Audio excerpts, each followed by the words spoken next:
Welcome to the deep dive. Today, we're tackling, well, a big one. Love. Huge. It's everywhere, isn't it? Art, science, philosophy. Exactly. And we've gathered sources from all over the place. Psychology, biology, sociology, neuroscience, you name it. The idea is to give you a sort of concise look, a short and sweet deep dive, you could say.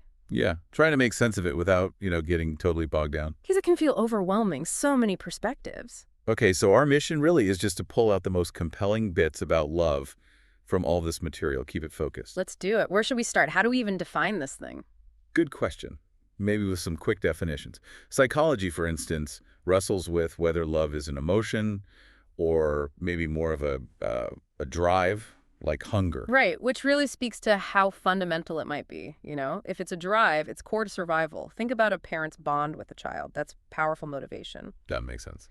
And Zick Rubin, a psychologist, he made a useful distinction. He separated liking, which is, closeness, admiring someone, From loving. And loving, for him, included attachment, real caring, and that deep intimacy. So liking is one thing. Loving adds these other layers. Attachment, caring. Yeah. Precisely. Now, philosophy, that takes us down a slightly different path. Ah, yes. The Greeks. Always good value. Definitely. You've got Eros, that's the passionate desire, but maybe also striving for beauty or goodness itself. Right. Then Philia, more like friendship, affection, loyalty, the bedrock kind of love, maybe. Right. And Agape. Agape. Yes. That's the selfless, unconditional kind, wanting the best for someone else. Full stop. It's amazing how those ancient ideas still feel relevant. They really do. Yeah. And modern philosophy keeps grappling with it. Some see love as, like, a union emerging of two selves. Which raises questions about losing yourself, maybe. Exactly. Yeah. Or others define it as just robust concern for the other person, or valuing them. Valuing them. Does that mean they could be, replaced if someone better comes along? That feels a bit cold. It's a tricky point in that view, yeah. And some philosophers just land on love being a complex emotion. So many angles even just defining it.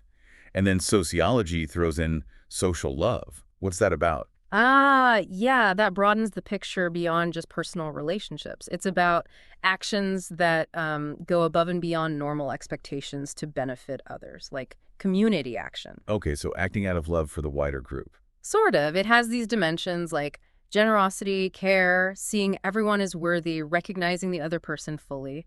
It's love as a social force, basically. Interesting. Okay, so if those are some ways to think about what love is, how do we map it?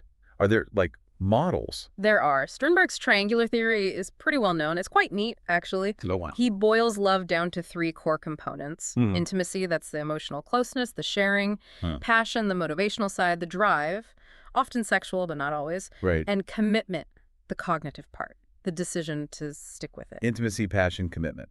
And the cool part is how different combinations make different types of love. Intimacy plus passion, that's your classic romantic love. Makes sense. Intimacy plus commitment, that's more companionate love, deep friendship, long-term partnership, maybe without the initial fireworks. And all three. That's what Sternberg calls consummate love, the ideal, maybe, that balances all three. That's a handy framework. Are there others? Yeah, another one is Lee's love styles. He uses colors, which is kind of fun. Colors, okay. Like Eros is passionate love, Ludus is playful or game-playing love, Storge is love that grows from friendship. Right, I think I've heard of these. Then you get combinations. Mania is obsessive love, like Eros meets Ludus. Pragma is practical love, Ludus plus Storge. And Agape is selfless love again, Eros plus Storge in his model. So different approaches, different styles people might have. Exactly. It helps understand that love isn't one size fits all. And, often in romance, people talk about passionate versus companionate love. Right, the initial intensity versus the long-term comfort. Yeah, passionate love is that intense, often early stage feeling, usually fades a bit. Companionate love is that deeper affection, the stability that hopefully grows. Okay, let's switch gears a bit. What about the biology? Why does falling in love feel like it does? The biological underpinnings. Yeah, it's fascinating. Evolutionarily, love is tied into, survival, finding mates, raising offspring. It's not just poetry. So practical reasons for these intense feelings. Absolutely. Think about lust, the drive to seek partners, then attraction, focusing that drive on one person, and attachment, the bond that keeps people together. Different systems, but related. And the brain. What's happening up there? Oh, big stuff. The brain's reward system lights up. You get a surge of dopamine, especially in early love, areas like the VTA, the nucleus accumbens. The pleasure centers. Exactly. Similar pathways activated by, say, addictive substances or achieving a big goal. It feels good for a reason. Wow. And that lasts. Well, the initial crazy intensity might level off, but activity in those reward areas can still be seen in long-term happy relationships, too. It changes, but it's still there. And hormones.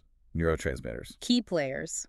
Dopamine for pleasure and attraction, like we said. Then Yes. oxytocin and vasopressin, often called the bonding hormones, really important for attachment. Okay. And there's even some evidence suggesting serotonin levels might drop in early obsessive love, which could be linked to that can't stop thinking about them feeling. So it's a whole chemical cocktail. It really is. Helen Fisher breaks it down nicely into 3 stages. Lust, driven by sex hormones.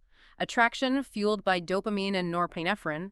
And attachment, relying on oxytocin and vasopressin. Lust, attraction, attachment. Got it. That links the biology together quite well. Yeah, it's a useful, quick overview. Okay, so we've touched on definitions, theories, biology.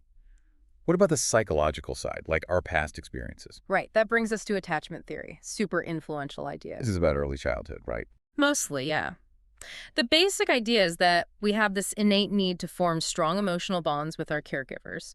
And the quality of those early bonds shapes our expectations, our internal working models for relationships later on.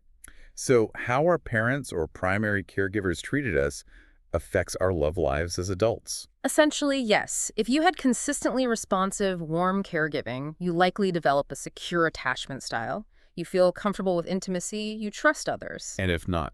Well, inconsistent or rejecting care might lead to anxious attachment, maybe worrying a lot about the relationship, needing constant reassurance or avoidant attachment, finding intimacy difficult, preferring independence. And this plays out across our whole lives? Pretty much, yeah. From infancy right into old age. These patterns tend to persist, influencing how we choose partners, how we behave in relationships, how satisfied we are. And generally, secure attachment leads to healthier relationships. That's what the research strongly suggests, yeah. More trust, better communication, more resilience. Okay, that's a lot to take in. So any quick, actionable insights from all this?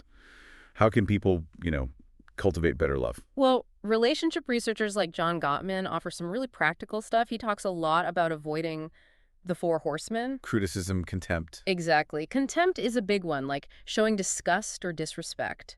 Also, defensiveness and stonewalling. Avoiding those is huge. And doing positive things instead. Yes. Yeah. Like turning towards bids for connection. Those little moments when your partner reaches out, maybe just for a comment or a shared laugh. Acknowledging those builds connection. Small things matter. Definitely.